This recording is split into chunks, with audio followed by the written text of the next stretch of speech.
More than 160,000 soldiers fought at Gettysburg, but only 65 who actually took part in the offensive returned for the reunion. The average age of all the veterans in camp in 1938 was 94, but they had lots of fun in boasting of their health and strength.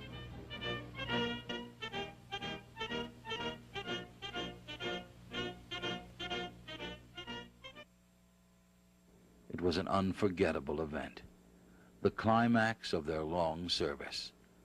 One last chance to visit with old comrades, to joke and reminisce, and to share the legacy of their deeds with new generations.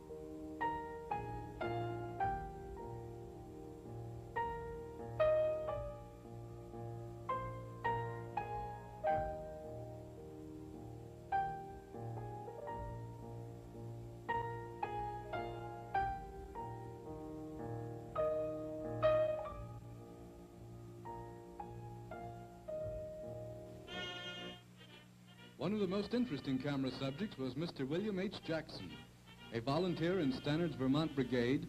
Soon after the war, he became the pioneer photographer of the then unknown Far West and was first to record the wondrous beauties of Yellowstone Park. During various Civil War campaigns, Mr. Jackson made now invaluable sketches of important battles and historic areas.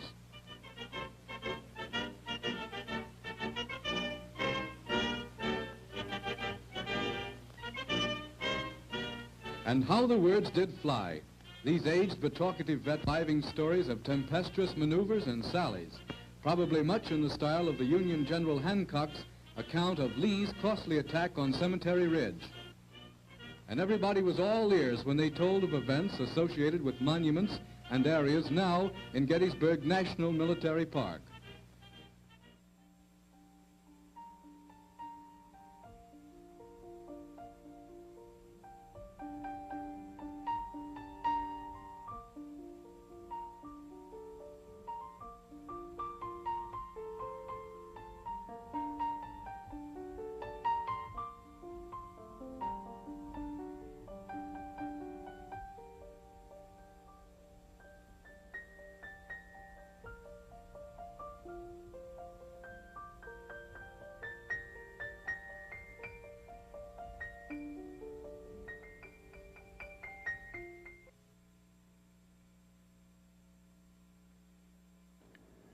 Glimpses of that poignant gathering at Gettysburg were preserved by newsreels and home movies that carried the memories of a heroic age into an uncertain future.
The most impressive ceremony at the Gettysburg reunion was the unveiling of the Peace Light Memorial, an event attended by many dignitaries, among them President Franklin Roosevelt. Curious and reverent, tens of thousands gathered to watch the solemn commemorations.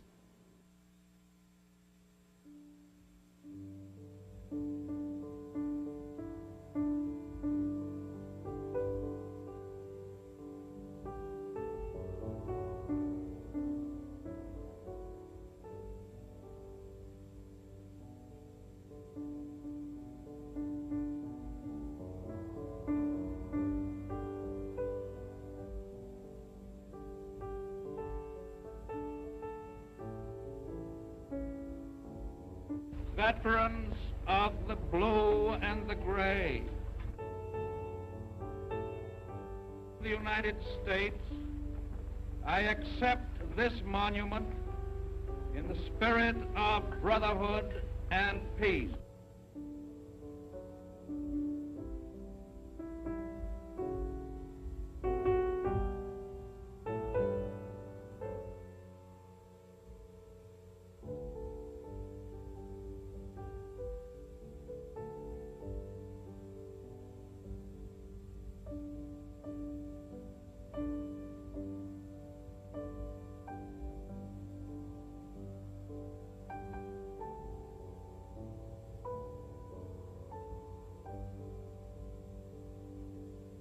Few spectators were on hand for a humbler but far more moving event.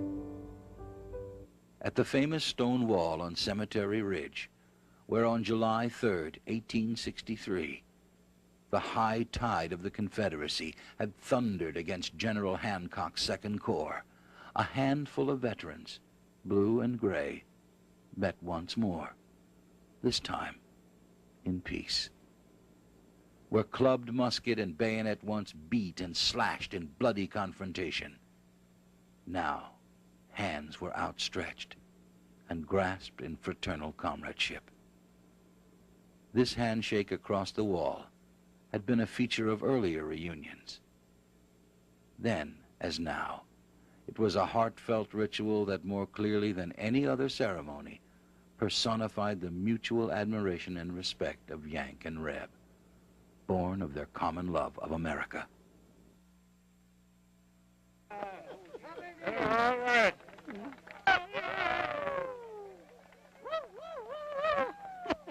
That's the rebel yell.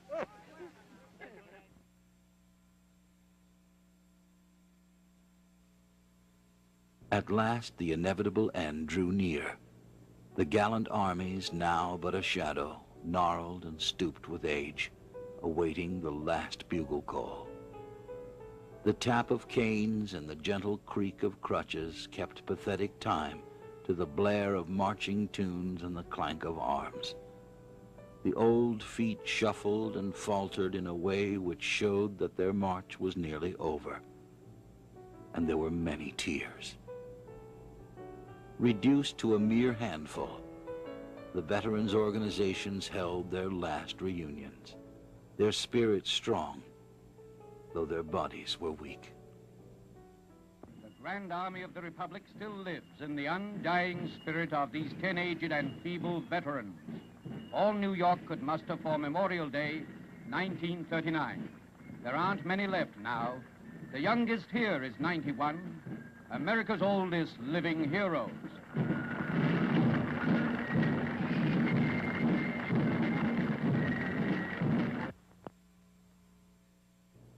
On August 30th, 1949, the 83rd and final meeting of the GAR was held at Indianapolis.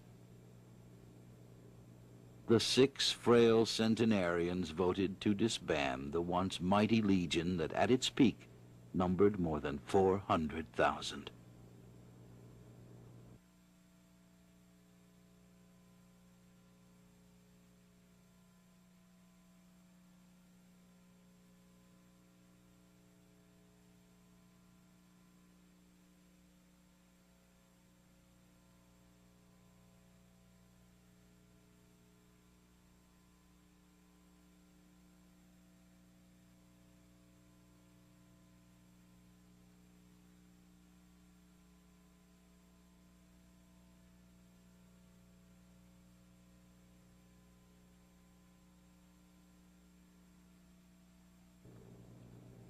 Albert Henry Woolson, veteran of the 1st Minnesota Heavy Artillery, was the last of these stalwart Union soldiers.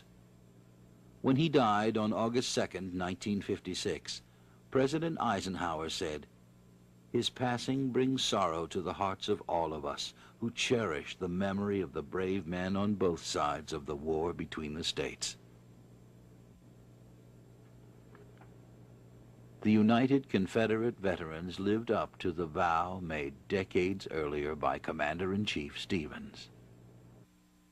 But we will hold a reunion so long as there are two veterans left to hold it.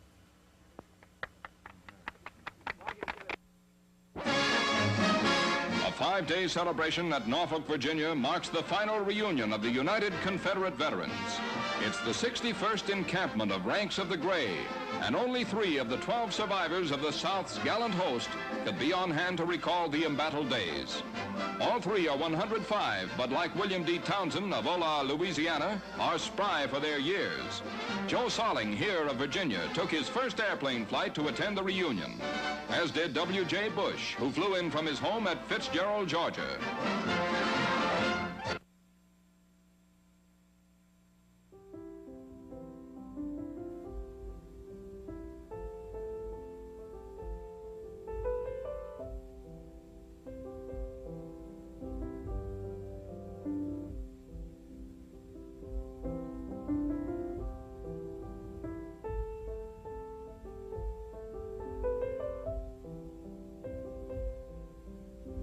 Revered as living symbols of a bygone era, at heart, they were still just boys in gray.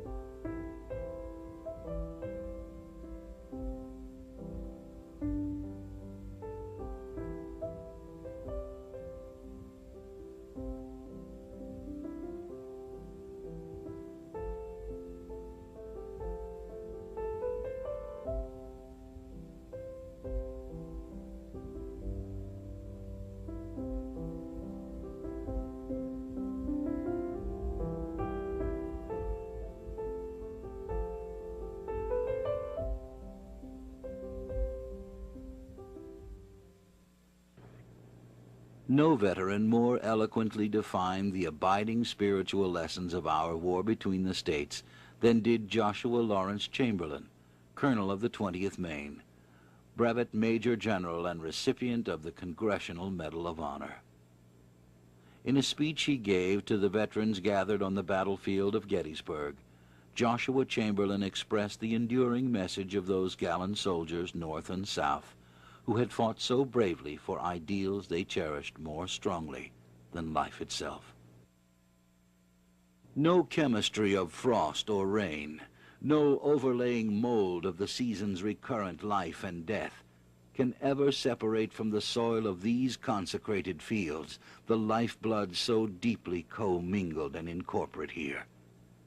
Ever henceforth under the rolling suns, when these hills are touched to splendor with the morning light, or smile a farewell to the lingering day, the flush that broods upon them shall be rich with a strange and crimson tone, not of the earth, nor yet of the sky, but mediator and hostage between the two. In great deeds, something abides. On great fields, something stays. Forms change and pass, bodies disappear, but spirits linger to consecrate ground for the vision place of souls, and reverent men and women from afar, and generations that know us not, and that we know not of, heart drawn to see where and by whom things were suffered and done for them, shall come to this deathless field to ponder and dream. And lo, the shadow of a mighty presence shall wrap them in its bosom, and the power of the vision pass into their souls.